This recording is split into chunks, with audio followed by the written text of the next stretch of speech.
Hello everybody, thanks for joining me. Today I'm tying a lovely wet fly pattern called the Galway Claret from George Barron's book At the End of the Line.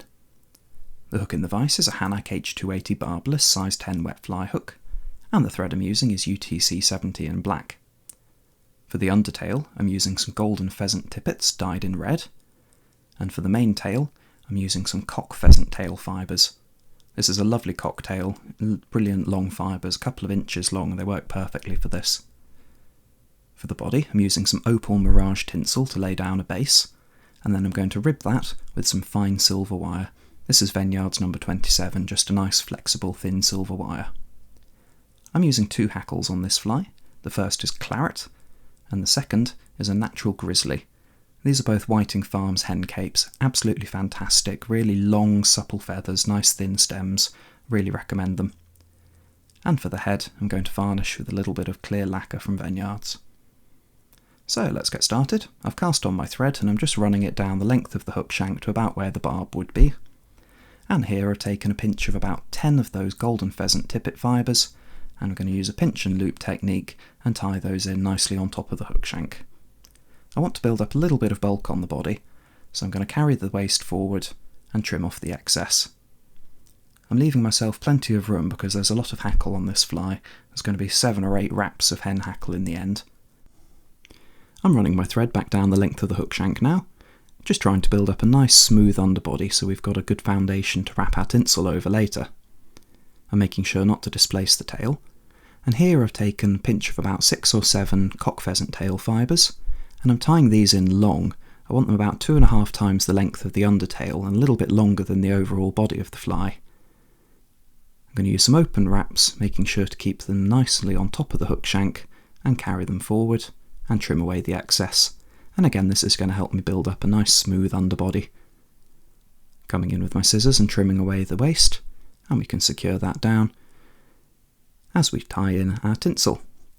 I'm tying this in from the front and running it back down towards the tail of the fly, keeping it on top of the hook shank so it doesn't get in the way of the rib later. We're going to wrap this before the rib, so I want it to be away from me as I wrap, that way it won't overlap. I'm tying that back down towards the base of the tail, and again spinning my thread flat and just building up a nice smooth underbody. The last material to tie in here is our fine silver wire, and again I'm taking that down the length of the body and I'm tying it in slightly more towards myself so it doesn't interfere with that tinsel.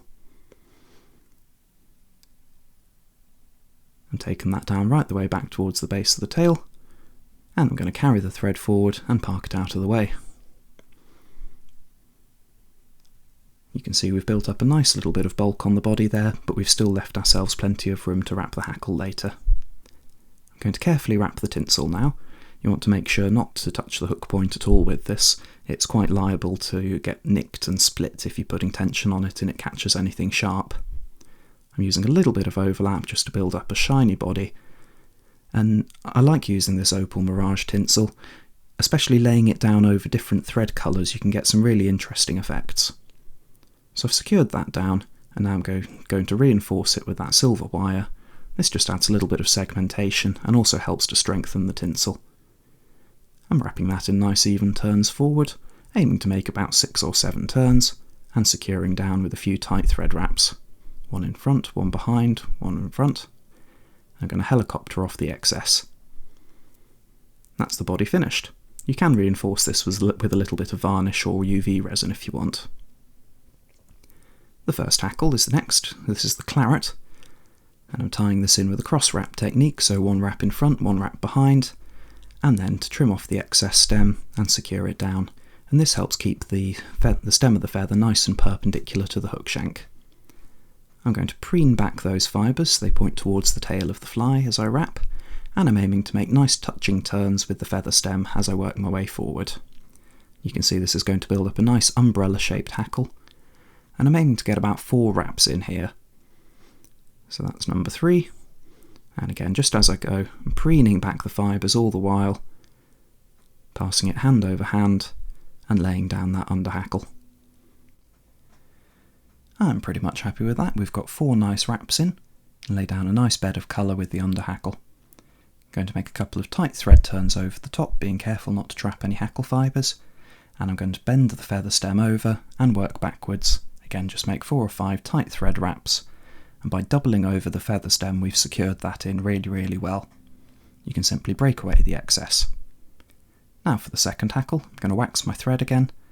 I'm going to tie it in using the same technique, 1 wrap over, 1 wrap behind, and you can see that that just kicks the feather stem out so it's nice and perpendicular, and it's going to wrap nicely for us. Again, a couple of tight wraps in front, come in with my scissors and trim away the excess stem. You don't need to go wild with how many thread wraps you use to secure these down. It was a mistake I made a lot when I was first starting to tie. A few tight wraps, especially if you've got good well-waxed thread, is perfectly adequate to hold things down nicely and securely. For the front hackle I'm using the same technique, preening everything backwards and just working my way forwards, laying down a few nice tight wraps. I've gone for a slightly longer feather at the front here. I want it to overlie the claret a little. And I'm happy with that, so again 2 tight wraps over, and working from the eye of the hook backwards, I'm going to lay down some tight thread wraps, both to secure the stem and to start building up a little bit of a head. I'm happy with how everything's tied in, so I'm going to come in with my whip finisher and secure my thread. Again, working from the eye of the hook backwards with nice flat thread, lays down a nice smooth surface for the head of the fly, and secures everything down at the same time. I'm going to use my thread here to reinforce myself so I can break off the excess hackle and trim away the excess thread. Finally, I'm going to use my dubbing needle just with a little dab of clear varnish and lacquer the head of the fly. This is both going to give it a nice glossy finish and help secure the knot. I'm not being too precious about avoiding the hook eye, but I definitely don't want any in the feather. And because I've got a bit of lacquer in the eye of the hook, it's much easier to clean it out with a bit of spare wire or a bit of hackle stem whilst it's wet than after it's dried on the riverbank. And with that, we're finished. Here's a good look at the finished fly. It's an absolutely gorgeous pattern. It can work really well on cloudy days. You've got that pop of colour from the pheasant tail tippets and the claret, and a little bit of shine from the opal tinsel, and it's great fun to tie. Give this one a go and let me know how you get on. Hope you've enjoyed. Thanks for watching.